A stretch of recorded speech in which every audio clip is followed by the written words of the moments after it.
play one more Mark Meadows. Want to All get right. your take on the other side, Glenn. I can tell you, I'm going to be honoring his executive privilege. It's not something that I have the ability to waive. It's not something that is mine. It's uniquely his, and he's claimed that. And even with my interview that potentially is coming up with the House, we'll be talking about non-privileged information. Anything that's executive privilege is going to continue to be honored. Okay, Glenn, just your thoughts on all of that. Yeah, so when Mark Meadows says the executive privilege is uniquely Donald Trump's, he misspoke. He meant to say it's uniquely Joe Biden's, the sitting president, who has waived executive privilege. One court has already so ruled. A second court, the D.C. Federal Circuit Court of Appeals, is about to so rule. And, you know, listen, these people, these Republicans, when they speak, they're only fooling the gullible, right? That's really all they have left, is an attempt to retain their base, the support of their base, by fooling the gullible, because it's Joe Biden's executive privilege to invoke or waive, and he has waived it in the interest of the national security of our country. Yeah. Well, I mean, and also, I'm sure you read the same story I have. Wow, is Mark Meadows up to his whatever in this? His new cooperation with the committee could give investigators a valuable window into how Trump and his allies tried to enlist government officials to pursue baseless conspiracy theories. Meadows reached out to some of the country's top national security officials in an effort to connect them to Trump allies, the crazy people who were pushing unfounded claims of foreign election interference. Not only did Meadows try to get top government officials to investigate baseless conspiracy theories being espoused by Giuliani, Flynn, Powell, he also passed along conspiratorial materials himself, including YouTube videos and other information alleging widespread evidence of voter fraud.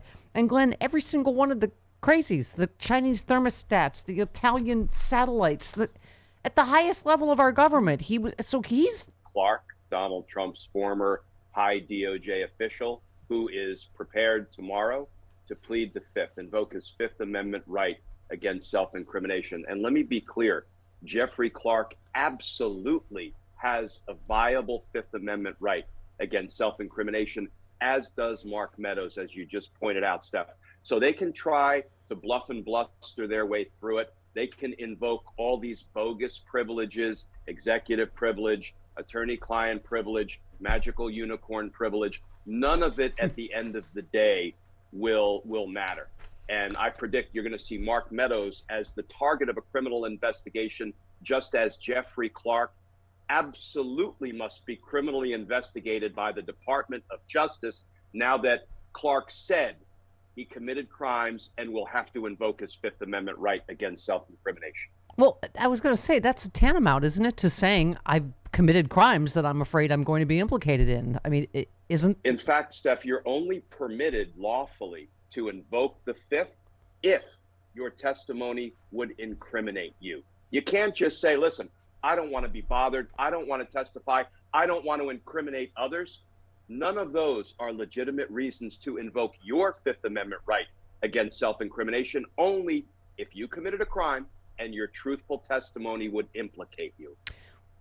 Right. You said, you tweeted, Glenn, given that Clark was in a criminal conspiracy with Trump and others to commit crimes against the United States, and he committed an overt act in furtherance of the conspiracy by drafting, circulating the letter to Georgia state officials.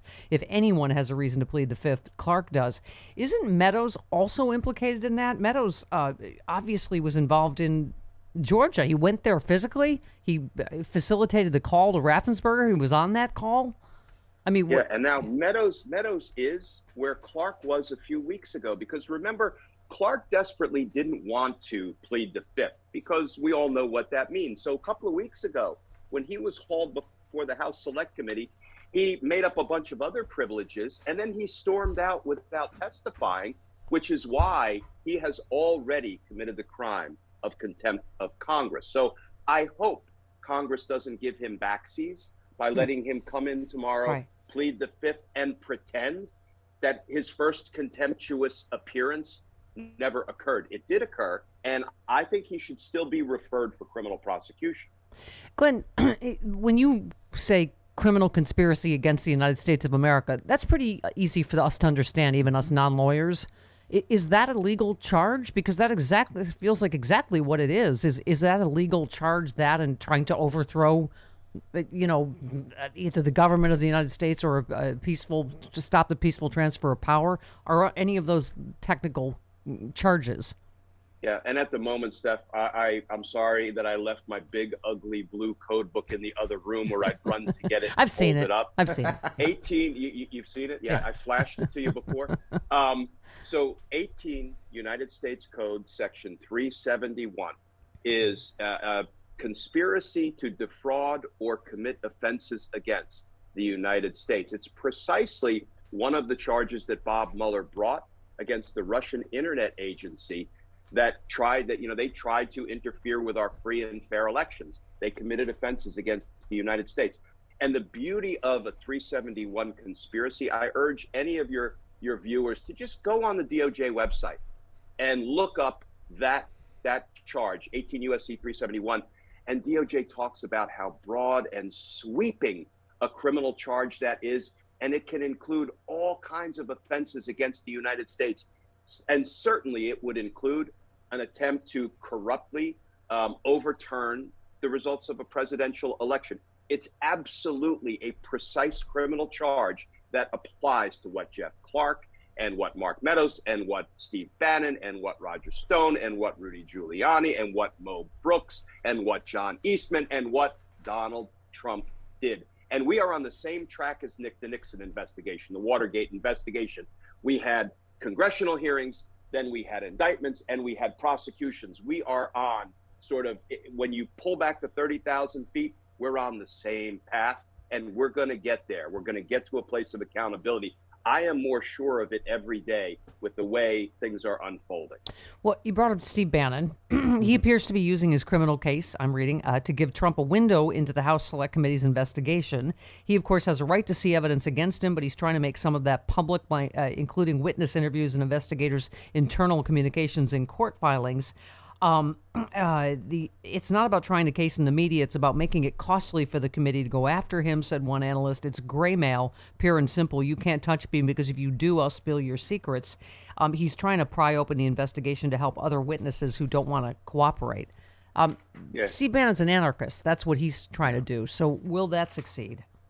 No, he's following the Manafort blueprint. Remember when Manafort pretended to cooperate but kept one foot in the Trump camp? Right. And was basically acting as a double agent, trying to get whatever he could out of the Mueller investigation and deliver it back to Trump. So Bannon is trying to do the same thing, but it's not going to work because, first of all, even though Bannon asked the court to give him permission to throw all of his discovery, all of the information that had been turned over to his attorneys by the prosecutors into the public square, I don't think the court has ruled yet, but the court will deny that. And the prosecutors will be really careful about what they give him. They'll give him what he needs to prepare his defense, but they're not going to give him anything that will compromise the ongoing investigations. He can try it. He will not graymail the prosecutors into dropping these charges. So let's get to the big prize. Hugo Lowell tweeted hours before the Capitol attack, Trump called top lieutenants in the command center at the Willard, pressed them on how to stop Biden's certification from taking place. You said Donald Trump must be indicted. A failure to prosecute Trump for his conspiracy to overthrow our democracy guarantees future attempts to overthrow our democracy. When you say you're confident, does that mean, again, we don't know what's happening or not at the Justice Department or with Merrick Garland, do we? But we don't. But let me start with Jeffrey Clark and then transition to the war room meeting and Donald Trump calling his lieutenants. That was a great article by Hugo Lowe. So Jeffrey Clark, as a former DOJ official, is preparing to plead the Fifth Amendment right against self-incrimination. Of necessity, the Department of Justice must criminally investigate one of their own. What does that mean?